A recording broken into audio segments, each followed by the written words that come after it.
Hello everyone, welcome back to my YouTube channel. इस video में हम कंटिन्यू करेंगे क्लास 9th के फर्स्ट चैप्टर को हम लगभग कंप्लीट कर चुके हैं। सिर्फ पेज नंबर 9 और पेज नंबर 10 के इन टेक्स्ट के जो क्वेश्चन आंसर हैं वो बाकी हैं और एक्सरसाइज के क्वेश्चन आंसर्स बाकी हैं। तो इस वीडियो में हम कोशिश करेंगे कि पेज नंबर 9 और 10 के इन टेक्स्ट के जो क्वेश्चन आंसर्स हैं वो कंप्लीट हो जाएं। तो चलिए पेज नंबर 9 का फर्स्ट क्वेश्चन जो है वो कंटिन्यू करते हैं। Convert the following into celsius scale. हमें क्या करना है, हमें जो मेज़र जो दे रखा है वो केल्विन में दे रखा है और हमें उसको कन्वर्ट करना है सेल्सियस में। तो केल्विन से सेल्सियस में कन्वर्ट करने का तरीका जो है आपको कल बताया गया था, पिछली वीडियो में बताया गया था कि 273 जो है वो हम क्या कर देंगे, सब्ट्रैक्ट कर देंगे अगर हमें केल्विन से डिग्री सेल्सियस में कन्वर्ट करना है। तो फर्स्ट जो है वो 300 दिया गया है, इसमें से हम 273 को सब्ट्रैक्ट कर देंगे तो हमारा आंसर आ जाएगा 27 डिग्री सेल्सियस। उसके बाद बी पार्ट जो है आपका इस क्वेश्चन का वो है 573 केल्विन। 573 केल्विन में से 273 केल्विन सब्ट्रैक्ट करेंगे तो वो डिग्री सेल्सियस में कन्वर्ट हो जाएगा, वो आ जाएगा आपका 300 डिग्री सेल्सियस। तो ये आपका डिग्री सेल्सियस से डिग्री सेल्सियस में कन्वर्ट करने का तरीका है। उसके बाद जो दूसरा क्वेश्चन है बिल्कुल आसान क्वेश्चन है, what is the physical state of water at 250 degree Celsius. Water की फिजिकल स्टेट क्या है 250 डिग्री सेल्सियस के ऊपर। हम जानते हैं कि वाटर जो है उसका फ्रीजिंग पॉइंट जो है वो है 0 डिग्री सेल्सियस और बॉइलिंग पॉइंट जो है वो है 100 डिग्री सेल्सियस। तो 100 डिग्री सेल्सियस पे वाटर जो है वो क्या हो जाता है, बॉयल हो जाता है। तो अगर बात करें 100 डिग्री सेल्सियस, फर्स्ट जो केस है वो है 250 डिग्री सेल्सियस जो कि 100 डिग्री सेल्सियस से ज़्यादा है। इसका मतलब जो वाटर है हमें इस केस में वेपर स्टेट में या गैसियस स्टेट में देखने को मिलेगा। तो फर्स्ट क्वेश्चन का आंसर आ जाएगा आपका गैसियस स्टेट। और सेकंड जो क्वेश्चन है वो है, सेकंड पार्ट जो है इसका वो है 100 degree Celsius. Means 100 degree Celsius वो टेम्परेचर होता है जिसमें वाटर की दोनों स्टेट्स हमें देखने को मिलती है, लिक्विड स्टेट में भी रहेगा वहाँ पे और गैसियस स्टेट में। वो इक्विलिब्रियम की स्टेट होती है कि कुछ लिक्विड जो है वो गैसियस स्टेट में कन्वर्ट हो चुका होता है और जो गैस है वो कुछ अमाउंट में वापस से लिक्विड स्टेट में आ रही होती है। तो आप याद रखें, अगर 100 डिग्री सेल्सियस पूछा जाए तो लिक्विड स्टेट और गैसियस स्टेट दोनों जो है वहाँ पे एग्जिस्ट करेंगी। उसके बाद है for any substance why does the temperature remain constant during change of state. ये एक अच्छा इंपॉर्टेंट क्वेश्चन है।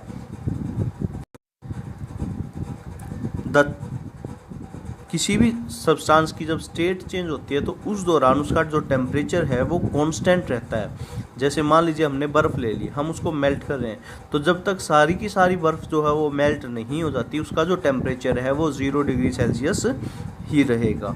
तो ऐसा क्यों होता है उसके लिए देखिए, the change of state take place during melting और बॉइलिंग। और जो चेंज होता है स्टेट में वो उस प्रोसेस को हमने दो नाम दिए थे, या तो मेल्टिंग या फिर बॉइलिंग। मेल्टिंग में होगा सॉलिड स्टेट से लिक्विड में कन्वर्जन और बॉइलिंग में होगा लिक्विड से गैसेज में conversion. At the melting point और बॉइलिंग पॉइंट, जब कोई भी चीज़ मेल्ट होती है या बॉयल होती है, द सप्लाइड हीट, जो हीट हम उसको दे रहे होते हैं, is utilised to overcome the forces of attraction. उसको यूज़ किया जाता है फोर्सेज ऑफ अट्रैक्शन को ओवरकम करने के लिए।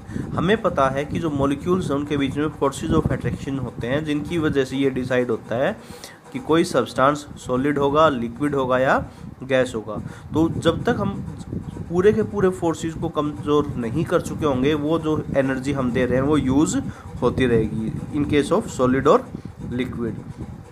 तो particles without increasing its kinetic energy, so no change is observed in temperature. तो हमें कोई बदलाव जो है उसके तापमान में नहीं मिल रहा होता। क्यों? क्योंकि जो हीट हम दे रहे हैं वो किस में कन्वर्ट हो रही होती है, kinetic energy of the particle में। जब तक सारे के सारे पार्टिकल जो हैं वो अपनी स्टेट को चेंज नहीं कर चुके होते तब तक कोई चेंज हमें टेम्परेचर में देखने को नहीं मिलता।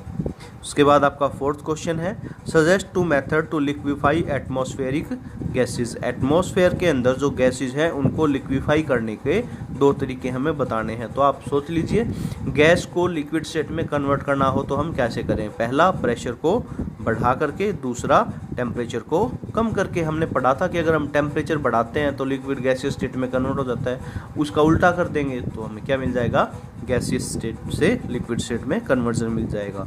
तो ये आपके जो है 9th पेज के क्वेश्चन आंसर थे। अब देखते हैं 10th पेज के। यहाँ पे हमारे 5 क्वेश्चन है, रीजनिंग बेस्ड क्वेश्चन है। Why does a desert cooler cool better on a hot dry day. एक जो कूलर है जो हम अब गर्मियों में इस्तेमाल करेंगे वो ज़्यादा अच्छे से काम करता है एक ड्राई डे में, हॉट ड्राई डे, जब गर्मी बहुत ज़्यादा और ड्राई मतलब शुष्क दिन हो। ह्यूमिडिटी अगर होती है तो कूलर जो है वो ढंग से काम नहीं करता। नमी वाले मौसम में, बारिश के मौसम में आपने देखा होगा, घर वाले कहते हैं कि बरसात के बाद कूलर जो है उसको इस्तेमाल नहीं करना चाहिए। तो इसको ये जो है उसका एक्सप्लेनेशन हमें देना है। We know that on a hot dry day moisture is very low. Hot dry day में मॉइस्चर मतलब नमी जो है बहुत कम होगी। Atmospheric air becomes too hot. Atmosphere के अंदर जो हवा है वो बहुत ज़्यादा गर्म होगी। Hot air currents are formed. उसको हम हॉट एयर के करंट बोलेंगे। करंट का मतलब motion of particles. The desert cooler is designed in such a manner that, जो हमारा कूलर होता है जो हम घर पे यूज़ करते हैं वो इस तरीके से डिज़ाइन किया जाता है कि जब air pass through its weight pad, जब उनकी जालियों के अंदर से, गीली जालियों के अंदर से गर्म हवा जो है पास हो जाती है, it's heat is taken up by water. उस गर्म हवा की जो गर्मी है वो सोख ली जाती है हमारे कूलर की जालियों के पानी के द्वारा। एंड वाटर टू बी वेपराइज्ड, और उसके अंदर का जो पानी है, हमारे कूलर का जो पानी है वो क्या हो जाता है, वेपराइज हो जाता है। And resultant air becomes cool, और जो हवा है वो क्या हो जाती है, वापस कूल हो जाती है। इसीलिए हमें कूलर के अंदर जो है वो बार बार पानी डालना पड़ता है, क्योंकि उसके अंदर का जो पानी है वो क्या हो जाता है, वेपराइज होता है। तो ये आपका इसका आंसर था। अगला क्वेश्चन है, how does water capped in an earthen pot. मटके के अंदर रखा हुआ जो पानी है वो कैसे ठंडा हो जाता है, ये हमें बताना है। इसका सिंपल सा कंसेप्चुअल आंसर देखते तो इवेपोरेशन जो है वो इसका आंसर है, बट हम क्या करेंगे, इसको एक्सप्लेन करेंगे। The earthen pot are porous in nature. जो अर्थन पॉट्स होते हैं वो कैसे होते हैं, पोरस। पोरस का मतलब होता है छिद्रित, बिल्कुल छोटे छोटे बारीक बारीक छेद होते हैं और इतने बड़े भी नहीं होते जिनके अंदर से पानी जो है वो लिक्विड फॉर्म में बाहर जा सके।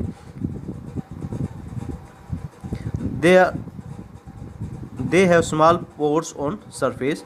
The water gets absorbed. जो वाटर है उसके अंदर क्या कर लिया जाता है, एब्जॉर्ब कर लिया जाता है। And then evaporated slowly. जो वाटर है वो ऊपर, वाटर के सबसे ऊपर की जो लेयर है वो बाकी नीचे वाली लेयर के अंदर से हीट को एब्जॉर्ब करेगा और खुद क्या हो जाएगा, इवेपरेट हो गए। मटके के ऊपर जो, या मटके के साइड्स में जो पोर्स हैं, जो छिद्र हैं, उनके अंदर से इवेपरेट होके कहाँ चला जाएगा, बाहर आ जाएगा। और जो मटके के अंदर का बचा हुआ पानी है वो क्या हो जाएगा, हमारा ठंडा हो जाएगा। We know that evaporation is an endothermic process. हमें पता है इवेपोरेशन जो है वो क्या है, एक एंडोथर्मिक प्रोसेस है, मतलब एक ऐसी प्रोसेस जो हीट को क्या करती है, एब्जॉर्ब करती है। Which mean water particle get heats from the surface to get evaporated. जो वाटर के पार्टिकल हैं वो सरफेस से हीट को एब्जॉर्ब कर लेंगे और क्या हो जाएंगे, इवेपरेट हो जाएंगे। Therefore the resultant water becomes cool. तो बचा हुआ पानी जो है वो क्या हो जाएगा, ठंडा हो जाएगा।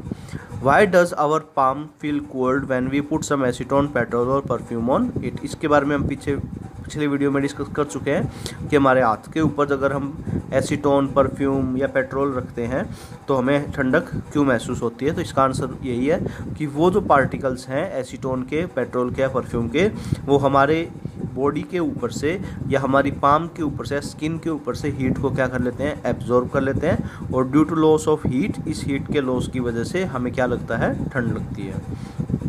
उसके बाद है, why are we able to sip hot tea और milk faster from a saucer rather than a cup. अगर हम एक बात कंपैरिजन करें कि एक कप अगर हमने यूज़ किया और एक कप के नीचे लगाने वाली जो प्लेट होती है उसको कंपेयर करें कि किसमें हम आसानी से दूध को, गर्म दूध को या गर्म चाय को पी सकते हैं, तो हमारा आंसर होगा कि जो जिसका एरिया ज़्यादा है हम उसके अंदर से आसानी से पी सकते हैं। ये हमने पहले भी डिस्कस किया था कि ज़्यादा एरिया होता है तो इवेपोरेशन जो है वो क्या होगा, ज़्यादा होगा। तो यही जो है इसका आंसर है। पढ़ लेते हैं एक बार। A saucer has more surface area than a cup. एक प्लेट जो है जिसमें हम चाय पीते हैं, चाय पीने वाली जो प्लेट होती है उसका एरिया जो है क्या होगा, ज़्यादा होगा। So evaporation take place faster as a more number of molecules are available for evaporation.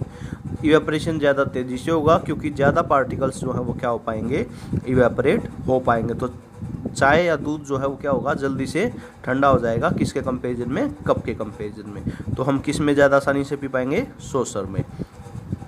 उसका लास्ट क्वेश्चन जो है हमारा आज का, what type of cloth should we wear in summer. इसको भी हम डिस्कस कर चुके हैं कि गर्मियों में हमें किस तरह के कपड़े पहनने चाहिए। तो आंसर क्या था हमारा कि लाइट कलर के कॉटन क्लॉथ्स। ऐसा क्यों, लाइट कलर के क्यों पहनने चाहिए, क्योंकि लाइट कलर के जो क्लॉथ्स हैं वो कम हीट को एब्जॉर्ब करते हैं सनलाइट से। दूसरा, कॉटन के क्यों होने चाहिए वो, क्योंकि हमारी बॉडी जो है वो क्या करती है, स्वेट रिलीज करती है, ताकि हमारी बॉडी क्या रहे, ठंडी रहे। और अगर वो स्वेट हमारी बॉडी के ऊपर ही रहेगा तो जो है हमारा बॉडी का टेम्परेचर ठंडा नहीं होगा। तो हमें कोई ऐसी चीज़ चाहिए जो कि जैसे ही हमारी बॉडी स्वेट को रिलीज़ करे, पसीने को रिलीज़ करे, उसको सोख लिया जाए और उसको एटमॉस्फेयर में भेज दिया जाए। और नेचुरली कॉटन जो है वो इस काम को बखूबी निभाता है। तो इसलिए जो है हम क्या करते हैं, लाइट कलर के कॉटन क्लॉथ्स जो है वो इस्तेमाल करते हैं। ठीक है, एक बार पढ़ लेते हैं। We should wear cotton clothes of light colour, particularly white cotton clothes in summer. During summer season we perspire more as compared to other season. The cotton clothes absorb more sweat and evaporate easily, which make our body cool. Cotton cloth क्या करता है, देखिए साफ साफ यहाँ पे कहा गया है कि कॉटन क्लॉथ्स जो हैं वो हमारे पसीने को आसानी से सोख सकते हैं और इवेपोरेट कर सकते हैं, हमारी बॉडी को ठंडा बना सकते हैं। और वाइट कलर जो है वो रिफ्लेक्टर ऑफ लाइट होता है, लाइट को क्या कर सकता है, गर्मी को क्या कर सकता है, परावर्तित कर सकता है, जिसकी वजह से हार्मफुल या गर्म रेडिएशन या अल्ट्रा वायलेट रेडिएशन या हॉट इंफ्रारेड रेडिएशंस हमारा बॉडी का टेम्परेचर नहीं बढ़ा सकते। तो ये जो है हमारे इन टेक्स्ट के क्वेश्चन आंसर थे फर्स्ट चैप्टर के। यहाँ तक आप इनको नोट डाउन कर लीजिएगा। आगे जो नेक्स्ट वीडियो में आपको एक्सरसाइज के जो क्वेश्चन आंसर्स हैं वो करवाए जाएंगे। आप वीडियो को कंप्लीट देखें, पूरा देखें, तभी आपको अच्छे से समझ में आएगा। Thank you.